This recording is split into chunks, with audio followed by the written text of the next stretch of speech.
Hi, this is Gina Costigan with Main Street Mortgage, and I am welcoming Miss Jennifer Caruso to my 50 and Fabulous What We've Learned Through the Trenches. I'm so honored to have Jennifer with us today. I've known her now for about 10 years, and I got the chance to meet her and when I was really working with Main Street, of course, but I was really working with divorcees and divorced women. So that was our first really kind of coming together. I think it was a seminar you invited me to. Yes. Back about 10 years ago. And now, well, thank you. I do have a memory once in a while. And now Jennifer has been in the industry for quite some time, and she's with Morton Wealth now. How long have you actually been in your industry, would you say? Going on 18 years now in wealth management. What did you do before wealth management? I was a stay-at-home mother. Okay. I have 3 young adult children. Okay. And so I stayed home with them and did part-time work Here and there until my youngest started pre-K. Wow. And then not only do you have 3, you have now a grandchild. I do. Oh. She's 2. Yes. That's amazing. That's amazing. And so you were able to go back, get your education, take all your classes, and look at you now. Well, yeah. That's a very short version, yes. Yeah, no, that's the short version, right? Well, kind of walk me through, and then we'll, of course, dive into your Morton Wealth. But I really want to go through how you got to where you're at pretty much right now. Well, gosh, growing up, I've talked about this a little bit. We didn't learn about financial management or personal finance or wealth accumulation. Growing up in school, you just, maybe you learned about balancing the checkbook. If that. I always tell statistics in college. That, right? My mother was very penny wise. Oh, okay. So you got it from her. So that much I learned, but I didn't learn about wealth creation. Really, I started my interest for personal reasons. I started teaching myself. I started going to the library. I started watching personal finance gurus like Susie Orman. Me too. I loved her. I read her books. I loved her. I still listen to her as well. She's still out there. She's amazing. Yes. And so then when I started college, I did my undergrad in finance. Quite honestly, not realizing how different it was. Asset management is very different from personal finance. But I wanted to learn the foundational skills of investing. So I was like, well, let's select finance. And let's do it. At the end of the day, right. What I learned, I wanted to share with others. Right. And I'm a people person, and so it was just a natural fit to go into financial planning and wealth management. No, I agree. I think that, I can see working with people and, helping people if it's buying their home, if it's refinancing, or if it's wealth management. It's always nice to be able to be that person to help somebody, and especially if they're in a divorcee situation. And that's kind of where your passion was derived from, you said, was your own financial situation that you went through. Yeah, well, when I went through a divorce after almost 18 years of marriage, you don't know what you don't know. You don't know what you don't know. Isn't that the truth? I didn't know that there was anyone that could walk me through the finances of dividing assets, dividing debts. I knew that there were attorneys out there, but I didn't want to spend the money for an attorney. It wasn't that complex. I was smart. We think, right? We think. 3.5 years later or 2.5 years later. Unfortunately, when you do it yourself, in my case, it took about 3 years. So you guys, you ended up doing it yourselves. Good for you. So you did the mediation.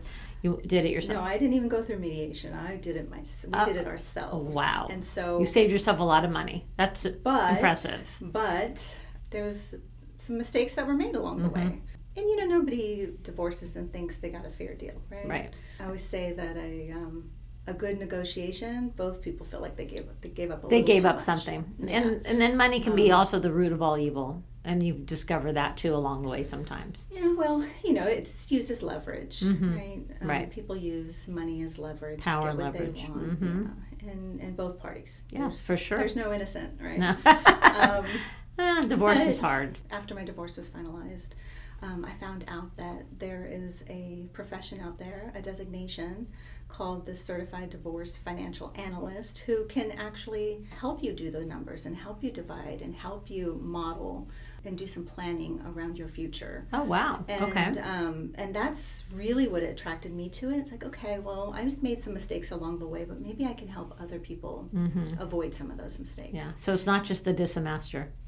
Oh, no. Well, I have people that say, well, I put it in the Disamaster. I'm like, oh, no. That's one little small portion of the big picture. Correct. And especially when you have assets and you have homes and you have all these things. And we talked about if one person, doesn't disclose their assets, and it just can be a little sticky. So that's where we're going to dig a little deeper here. Yeah. Can you share an example of a particularly challenging case you've worked on and how you've managed it? Typically, the more complex cases are business owners, small business owners, family businesses.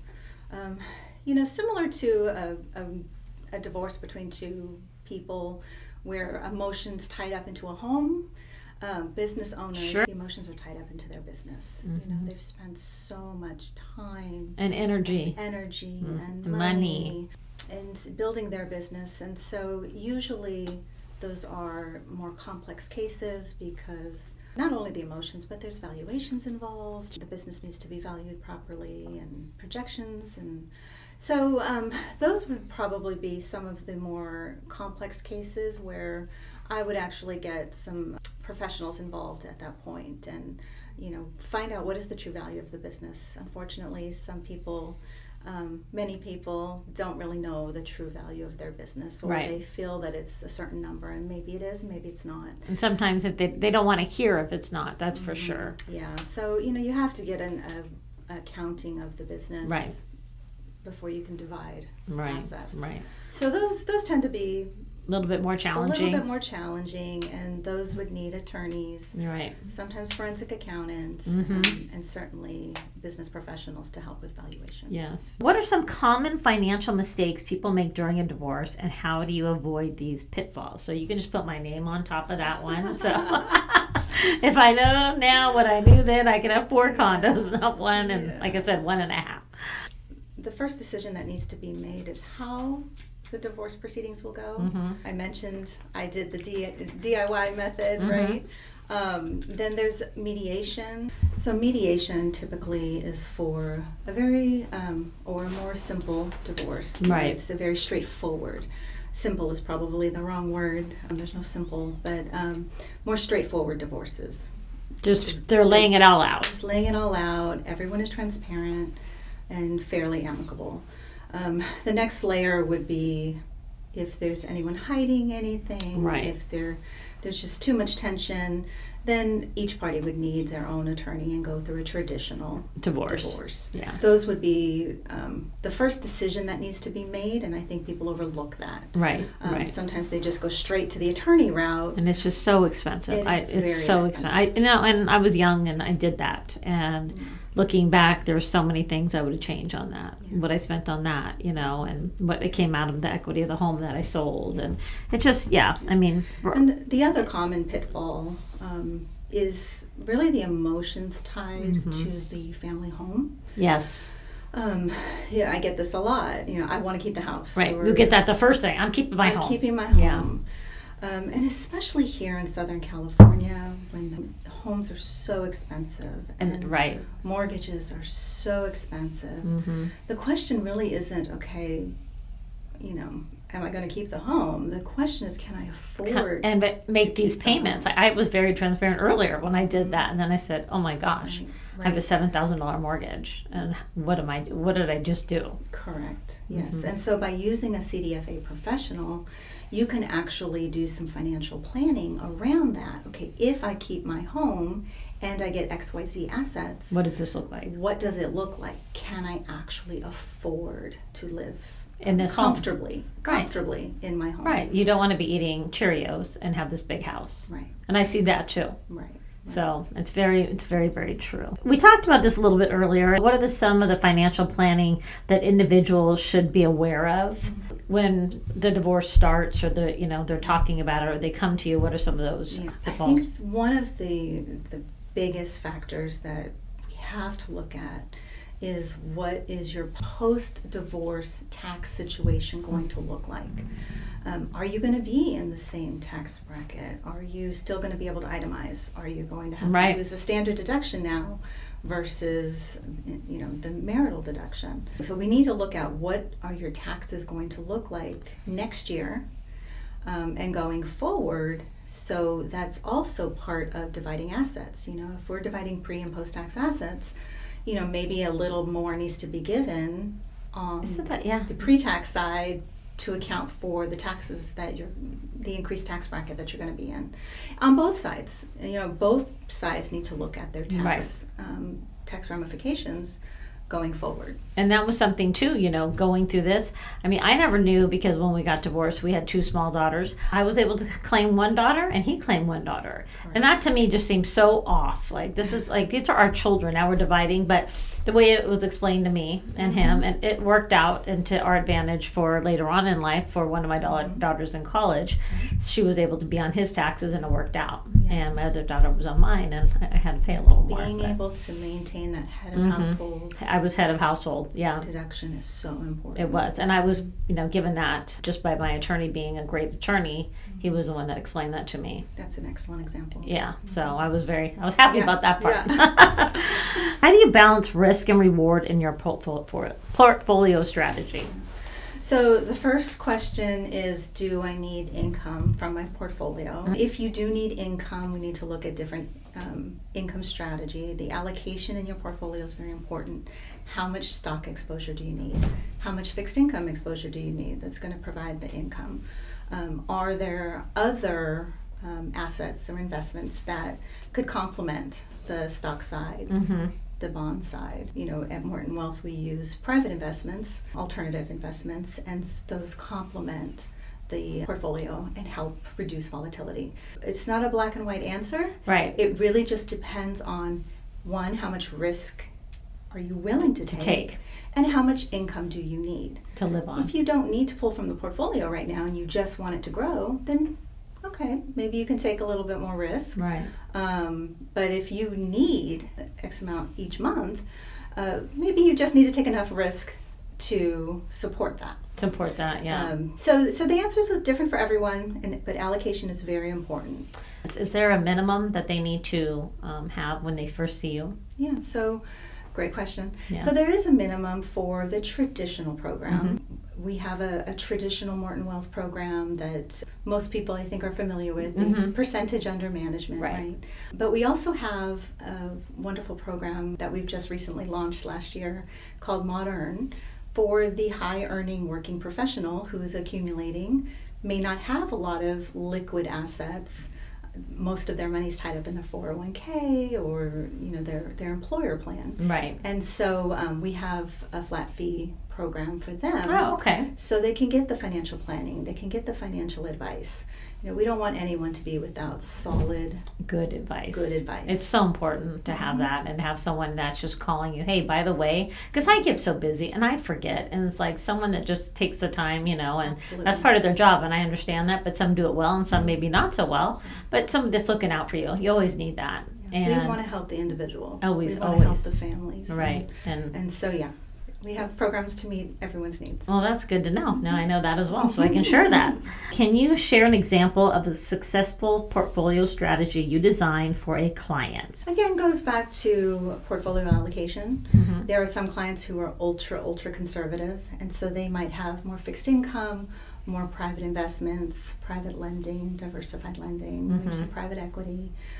But lower stock exposure. Maybe they're not comfortable with the market volatility. A lot of people are afraid right now, and rightfully so. Yeah. I mean, it's been a little bit of a crazy last 2 years. It has. With interest rates and everything that's happened. It's been a crazy 5-6 years. Yeah, true. See, we had the COVID specials, though. So for mortgage, we were like, that was a great, that part of the business was great. And then last year, I felt we were the skyrocket, through rocket that just went from 3% to 8%, in a matter of a minute. But being able to include private alternative investments really helps to complement the portfolios. And I say that because what we want are investments that do not correlate with the stock market and so that evens out market volatility. Right. So, again, I mentioned the conservative investor. We might have someone who More is aggressive. very aggressive, Mm-hmm. right? And so we would structure their portfolios with more equities, more private alternative investments, and maybe less on the bond side. And then there's a whole range in between. So there's something really for everybody. We have about 7 different portfolio models, if you will, models. Right. People understand that term. Right. But we also have very customizable options. And again, it comes back to the client's risk tolerance, but more importantly, their goals. What are their goals? And so really that's the starting point. Sometimes divorce happens, and then you got to restart and reset all those goals and rebuild your life. And that's kind of what I went through as a divorcee, and being so passionate with working with divorced women or widowed women is just how to really support one another, first of all, and how to put everything back together. It's scary when you have to do it all yourself. And when you have goals, today's goals are going to be different from goals in 10 years. Sure right? they are. That's life. That is life. But we have to have some sort of frame. Right, and have some type of end game as well, as far as our retirement plan. We'd like to have one at least, right? And this is another trend that we talked about briefly, and I do want to touch upon it. You said that you've seen more divorces, and this is kind of interesting to me, with people in their 50s, 60s, and even 70s. Like, I'm thinking, once you're at 70, why bother? I hear people say that, why bother? I just was on a cruise and saw so many I met so many great people at the pool each day, and this one couple I was sitting next to, and it made me think about this right now. They've been married, each of them, one was 5 times, one was 7 times. And I'm thinking, why bother? But they were so happy together. I'm like, well, maybe this one will work. But I look at my best friend, I look at her because she knows I'm all, why bother at that point? But you know what? Hey, to each their own. As an outsider looking in, it's easy to judge. Right. And say, right. Why bother? But everyone's situation is so different. Oh, for sure. There are many couples that have been married 40 years, but the marriage was over 20 years ago. Yeah, and they stayed for the kids. And they stayed for the kids, or they stayed for whatever. Gray divorce, you may have heard the term gray divorce in recent publications because it has trended, and I don't like using that word. Right. I think people just have more money now. They have careers. Both parties have careers. And that's something we also talked about. Now in the household, you have to have dual incomes to buy a house right now. Yes. And there's not unless somebody obviously has a lot of money or has a really, one. Sometimes there is somebody that can see them. Of course, I'm not saying for everybody, but the trend we are seeing is that, especially for the first-time home buyers, both of them have to be working, and sometimes they need a parent to co-sign and come help, because that's just the way it is with the prices, and the prices not only of the home, but the prices of the mortgage payments. Yeah. We are seeing a lot of parents helping their adult children with homes. But, I think the more assets that a couple has, the more flexibility they have to make the decision to part ways. Whether that's right or wrong. Right. Like you said, can't judge everybody's situation, but, at some point I'm thinking, to my best friend, like I said, why bother? But, I don't know what was going on. But also my next thing, so we talked about the age group, like older divorcing. When should a young couple, I have a 26-year-old, and she will be engaged this summer to a 28-year-old, and then my oldest daughter's married, 30, and she's married to a police officer. When's a good time for them really to come talk to you or come talk to a financial planner? Is that yesterday? Yes, because the sheriff gets his benefits and so forth, but they've seen what I've gone through, and they're very smart. They know they want this insurance. They know they want that. They know they want the mom has long-term care. They've heard me talk about investments and stocks and your future and retirement. So they're both know a lot about it, but they don't know maybe everything. I know they don't. I mean, they've only heard me. You never know everything, right? And that's why you seek advice. Right. But one of my favorite things with young couples and financial planning is sometimes this is the first time they're talking about money. And the first time they're making decisions together about money. Life insurance. Yes. How much to save. One person might be wanting to save 60% of their income. The other person might want to spend 60% of their that his income. I have one daughter that's trying to do that. She'll be a nurse and make great income, but her fiance to be is so generous. So this is a perfect time to get together and talk about cash flow planning. And instead of budgeting, I love the word spending plan. Spending, so yes. This is the perfect time to talk about your spending plan and what goals are you guys trying to reach together as a team? Yeah, I love it. So the sooner the better with an investment advice program like our modern program. They're paying a quarterly flat fee to do it. I would like to have them both talk to somebody. I've mentioned it to both of them, and they are both very aware. And then the sheriff already they have their life insurance and everything, but the benefits, there's other benefits that are involved. And then they both need to have their own. They have their own careers, and they have to have their own financial plans too. But the ones together, and then they also need to talk about, like you said, as a couple. Yeah. That's your transparency, and I think money. If you can talk about that in the beginning of a marriage and start with a planner and really have the good expectations together, I think that's a good start to a good relationship, right? When you're young, you don't even think about getting really past tomorrow. You think, I just need to get past today. And you have children, and they're, I'm working full time with these two little ones, but that's the truth of it. What young people also, I think, oftentimes they fear is that someone's going to tell them not to spend money, not to enjoy their lives, just save, and that's not what we're all about. You got to have fun. You have to have balance. You have to have balance. You have to enjoy your life. Yes. We are not promised tomorrow, so I'm not all about only saving. I value spending. I value travel. I value enjoying life.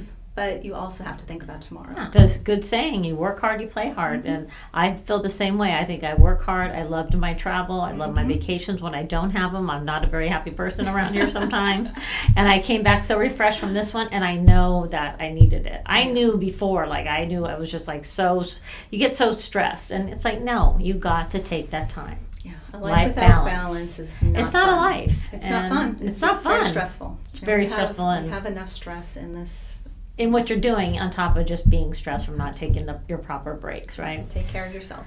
Well, I have thoroughly enjoyed and learned so much from you, as always. You're always so impressive to me, and John and I have known you for so long, and every time you've spoken with groups with me, you've been on panels with me, and I just love every time we get a chance to get together. So thank you for being on the podcast. Thank you for having me. Of course, and I look forward to working together more down the line here. All right. Thanks, Jen.